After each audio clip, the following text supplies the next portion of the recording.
Hey guys, good morning. কেমন আছো তোমরা সবাই? আশা করি ভালো আছো। আমরা ভালো নেই। দেখো, গরমের জ্বালায় রাতে ফ্যান নষ্ট হয়ে গিয়েছে। গরমের জ্বালায় এখানে ঘুমিয়েছি, আর যে ঘুমিয়ে আছে এই যে নিচে। রাতে খুব গরম, ঘুম হয়নি। গায়ে লাথি দিস নে, শুধু লাথি দিচ্ছে। এখন ঘুমানো হচ্ছে না, আরো কাঁদছে। খুব গরম, এত গরম বাবা, সারা রাত ঘুমাতে পারেনি। এখন উঠে কান্না করছে। আর এখন উঠে এগুলো সব ধোবো। একবার উঠেছিলাম, উঠে আবার এসে শুয়েছি। রাতে ঘুম হয়নি কিছুটা। এ কাটবি না, ওঠ। ফ্যান খারাপ হয়ে গিয়েছে, ওঠ। রাতে ফ্যানের এতে হাত দিয়েছি, মাকে শর্ট মেরেছে। তারপর দেখি গোড়া পুরা হয়ে গেছে। ভাবলাম এইভাবে যদি ফ্যান চালাই তাহলে যদি আগুন মাগুন ধরে যায়, ওই কারণে আর চালাইনি। তার মার টেনে ছুটিয়ে ফেলেছি আমি। তো চলো দেখতে থাকো। দেখো, এখন বাজে বেলা 7:30, প্রায় 8টা বেজে আসছে। এখনই এত রোদ বাইরে। এই দেখো, ঘাম টপটপ করে পড়ছে। এই যে ঘাম টপটপ করে পড়ছে। এত রোদ না, মানে খুব রোদ। এই যে উঠে কাঁদছে সোনা, মানে ওঠো, আসো আসো, মানে তুমি আসো আসো আসো। আমরা ওদিক যাবো এখন, আমরা ওদিক যাবো। যাবে তুমি? চলো আসো আসো। যাবে না যাবে না যাবে না। এই চল আগে, চল আগে, চল। কথা বললে কথা শোনা না। বিস্ফোরা রোদ উঠেছে, দেখেছো যেটি কেমন রোদ। রোদ আর এই দেখো, এর বাবা গিয়েছে কাজে, এসে আবার নেতি পড়বে নি বাবা। না, ওখানে দাঁড়াতে হবে না, ঘরে ওখানে দাঁড়াতে হবে না। এখানে দাঁড়া, এখানে দাঁড়া, এখানে দাঁড়া। কানবা না, আমি কাজ করিনি শোনা। ওই জায়গায় দাঁড়ানো যায় না। এই দেখো তাহলে কেমন তেজ, দেখো।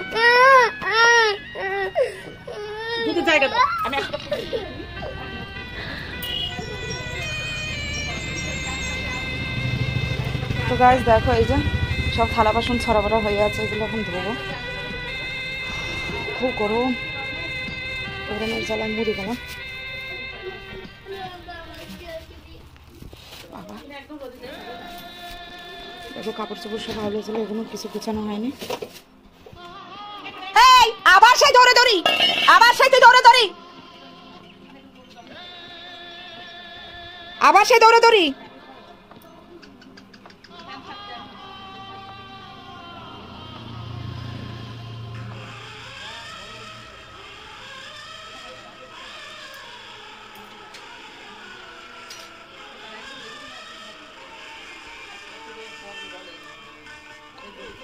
এদিকে আয়, এই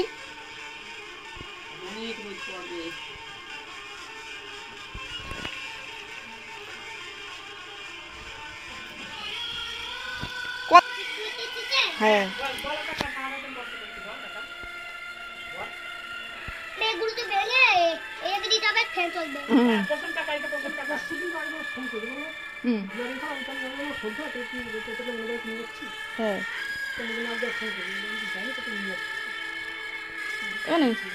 ওটা দে তো, কাকার বসতে দে তো, দাঁড়িয়ে দাঁড়িয়ে কাজ করছে। এই নাও, এটা বসো। হ্যাঁ, ওগুলো ভালো। ভাত খাবে না শোনা? হ্যাঁ, কাকা কি বলছো? কি জং ধরে গেছে ভিতরে? কোনটা? ওই ইসে কট না, ওই পিলাক দোকান থেকে আনতে হবে তাহলে, দৌড় মেরে। হ্যাঁ, এটার স্ক্রু ছিল,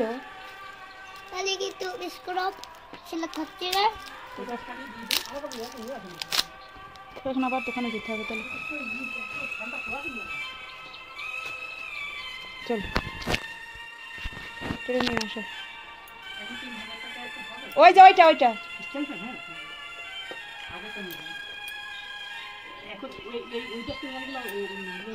ওই যে সাদাটা, ওই যে নিচে ওই টেবিল ফ্যান, টেবিলে। আমি এবছর যাই হোক যেমন যাই যাক, সামনের বছর ওই যে ঝড়ের মতো হাওয়া হয় না, সে বিয়ে বাড়িটারে হয়, ওই একটা ফ্যান কিনে নেবো। ওই ফ্যান কিনলে পরে একদম বাবা সেই। হ্যাঁ নিয়ে আসো।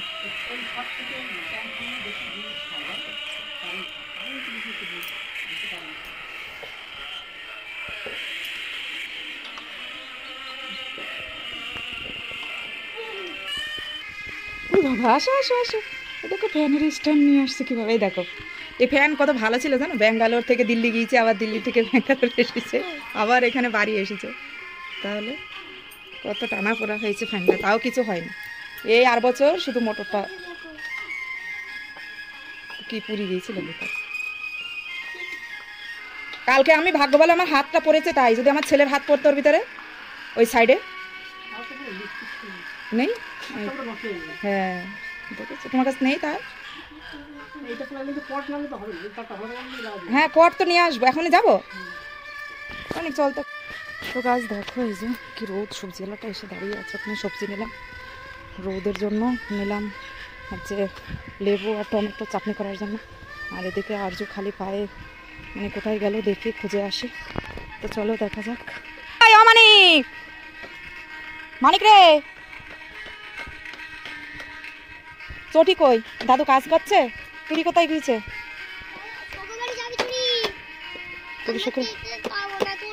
বাস পুরনো না কাকা, অনেক ভেঙে যাবে না?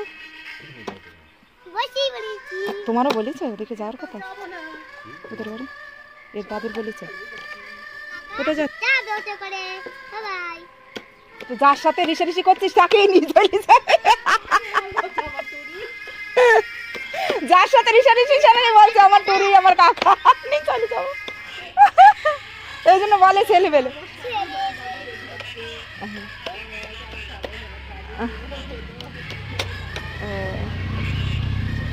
চলো। তো গাইস দেখো আজকে আমি নতুন করে তোমাদের একটা রেসিপি দেখাবো। তো দেখো এখানে আমি 500-র চাইতে একটু কম আছে মাংস, পয়লা বৈশাখের দিন নিয়ে রেখেছিলাম, সেদিন তো আমাদের খাওয়া দাওয়া ছিল না, তার জন্য তো 500 মাংস আমি প্রথমে প্রেসার কুকারে দিলাম, দেওয়ার পরে আমি বেটে মানে শিলনোড়াতে বেটেছি, মশলা দিয়ে টমেটো দিয়ে পেঁয়াজ কুচি এগুলো হলুদ লবণ দিয়ে মানে দিয়ে দিলাম। এবার ভালো করে আমি এবার দেব তেল, একটু বেশি করে তেল দিলাম, যেহেতু সরিষার তেল একটু দিলাম আর কি, আর একটু দিলাম হলো না বলে তাই আর একটু দিলাম। এবার বেশ ভালো করে মেখে চটকি মেখে নেব আমি। এটাকে দেখো চটকি মেখে নিচ্ছি কিভাবে করে। তো ফ্রিজে রাখা মাংস ছিল তো খুব ঠান্ডা, তো হাতে ঠান্ডাও লাগছিল, ওই কারণে 1 ঘন্টা আগেই বের করে রেখেছিলাম, তো তারপরেও অতটা ঠান্ডা তাড়াতাড়ি হয়নি। তো দেখো বেশ চটকি মেখে এমনভাবে চটকিয়েছে যে পুরো চটকানো হয়ে যাচ্ছে। তো দেখো এইভাবে চটকি সব মিক্স করে নিচ্ছি। এবার আমি এর ভিতরে অ্যাড করব জল। তো দেখো এই যে মশলা করা জলটা ছিল, তাই জলটা দিয়ে দিলাম এর ভিতরে। এবার আমি আর একটু জল দেব, বালতিতে সামনে জলটা রাখা ছিল জন্য, তো 1 বাটি জল দিলাম। তো দিয়ে ভালো করে মিক্স করে এবার দিয়ে আমি ঢেকে দিলাম। দেখো 1 হাত দিয়ে মানে ফোন ধরেছি আর 1 হাত দিয়ে প্রেসার কুকার লাগাচ্ছি, এই যে 1 হাত দিয়ে ফোন ধরা আর 1 হাত দিয়ে প্রেসার কুকার। তো দেখো গ্যাসটা এবার ধরিয়ে দিলাম, তো গ্যাসটা ধরে গেল। এবার প্রেসার কুকারটা দিয়ে দেবো। এবার মানে এটা কি বলো তো, তাড়াতাড়ি করে রান্না আর সেদ্ধ ভালো হয়। আর এদিকে দেখো আমি আলু 500 মতো আলু কেটে নিয়েছি, যেহেতু খাসির মাংস একটু আলু দিলে বেশি দিলেও অসুবিধা হয় না, কারণ চর্বি টর্বি থাকে তো বেশি দিলে অসুবিধা হয় না। তো আমি প্রেসার কুকারে দেখো সিটি মানে হওয়ার জন্য অপেক্ষায় আছি। তো দেখো সিটি উঠবে,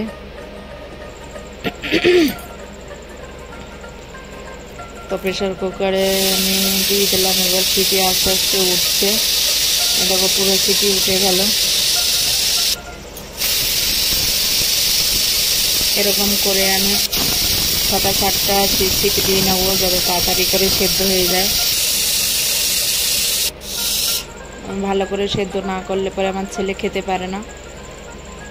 তো ওইদিকে মানে প্রেশার কুকারে সিটি হচ্ছে, আর এইদিকে আমি কড়াইতে একটু তেল ছিল, সাদা তেল। তো এর ভিতরে আলুগুলো আমি পুরোটা দিয়ে দিচ্ছি। আলুগুলো ভেজে নেব ভালো করে, দিয়ে আর একটু সাদা তেল দিলাম। অল্প তেলে আছে, ওতে হবে না। এবার প্রেশার কুকারটা আমি গ্যাস বন্ধ করে নামিয়ে নিচ্ছি। আর ওদিকে আরজু বসে বসে দেখছে। তো দেখো এবার আমি ভালো করে গ্যাসটা ধরিয়ে দিলাম, মানে জোরে হাই লেভেলে দিলাম। তো এবার ভালো করে নাড়ছি, এক হাত দিয়ে ফোন ধরা আর এক হাত দিয়ে নাড়াচাড়া, বললে কড়াইটা খুব নড়াচাড়া করছে। দেখো এভাবে উল্টিয়ে পাল্টিয়ে সবগুলো দিলাম। আর আলুগুলোর খোসাটা পুরো ছাড়াইনি, তো একদমই ছাড়াইনি। আমার আলু খোসা সব রান্না করতে মাংস দিয়ে খুবই ভালো লাগে। তো প্রায় হয়ে আসলো দেখো। তো হলুদ লবণ কিছুই দেইনি, যেহেতু আমি প্রেশার কুকারে দেব, ওই কারণে ওতে লবণ হলুদ দেওয়া আছে, যার কারণে আর ভাজার সময় হলুদ লবণ কিছুই দিলাম না। তো এইভাবে করে উল্টি পাল্টি নেব। তো দেখো আমার মতো করে এইভাবে কে রান্না করো প্রেশার কুকারে, এটা পুরো আলাদা রকমের রান্না। অনেকে প্রেশার কুকারে রান্না করে কড়াইতে আগে কষিয়ে নেয়, তো আমি কড়াইতে কষিয়ে না নিয়ে আগের থেকে পুরো মশলা টশলা মেখে আমি করে দিলাম। এবার দেখো আলুটা প্রায় হয়ে আসলো।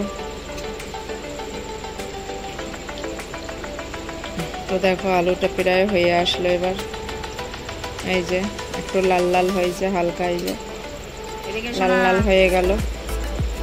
এবার তোলার টাইম হয়ে আসলো, এবার তুলেও ফেলবো। তো দেখো এদিকে প্রেশার কুকারটার আবার দেখলাম সিটিটা উঠে গিয়েছে কিনা, না হয়তো হট করে তুলতে গেলে পরে নাকে মুখে ছিটে উঠবে। তো দেখো খুব সুন্দর একটা কালার, আর পুরো তেলটা উপরে চলে এসছে, যেহেতু খাসির মাংস চর্বিও ছিল। তো এবার দেখো আমি আলুগুলো আস্তে আস্তে করে পুরোটা তুলে নিচ্ছি, এক এক করে তুলে দেবো আস্তে আস্তে করে। তো দেখো পুরোটা তুলে দিচ্ছি এবারে করে, ভালো করে নাড়িয়ে চাড়িয়ে ভিতরে দিচ্ছি। আর এদিকে দেখো আরজুর হাই উঠছে, ঘুমাবে আর বলছে আমি ভাত খাবো, খাসির মাংস দিয়ে ভাত খাবো মা, মাংস হয়েছে। তো আমি বললাম দাঁড়াও একটু অপেক্ষা করো, মাংস হয়ে যাবে। তো দেখো এবার মাংসটা নিয়ে আমি আলুটা নিয়ে পুরো মাংসর ভিতরে দিয়ে ভালো করে নাড়াচাড়া করতে দিচ্ছি। মানে না দেখো যে আলুটা দিলাম কালার চলে আসলো আলুর গায়ে। তো হলুদে খুবই কালার, ওই হলুদগুলো খুবই ভালো, আমি ওই হলুদগুলাই খাই, একটু দাম নিলেও কিন্তু তাও ভালো। তো দেখো এবার আবার গ্যাসটা ধরিয়ে বসিয়ে দিলাম। তো এবার টকবক করে ফুটছে, খুব কালার এসছে, খুব সুন্দর একটা কালার এসছে। আর ফ্লাওয়ারটাও খুব সুন্দর আসছে, এত সুন্দর ফ্লাওয়ার। তো দেখো সাথে আবার গরম মশলা পুরোটা দিয়ে দিচ্ছি। গরম মশলাটা দিয়ে ভালো করে ফুটিয়ে নেব, না হয় কাঁচা কাঁচা গন্ধ লাগবে। গরম মশলারও তো একটা কাঁচা কাঁচা গন্ধ থাকে, তো তার জন্য দেখো এবার গরম মশলাটা দিয়ে ভালো করে আমি নাড়িয়ে চাড়িয়ে দেব। আর যে দেখো ভালো করে নাড়াচাড়া করে দিচ্ছি। তো দেখো এবার নাড়াচাড়া করে আমি আবার সেই আরজু বারবার বলছিল মা ওটা লাগিয়ে দাও তাড়াতাড়ি সেদ্ধ হবে, আর বসে রয়েছে খাবে, মাংস খাবে, ঝোল খাবে, আলু খাবে, তাই বলছিল। তো দেখো এখানে বসে বসে টুল দিয়ে বসে বসে দেখছে। আর দেখো আমার প্রেসার কুকারে সিটি উঠছে, আর আমি বসে বসে এই যে বন্ধ করে দিলাম। তো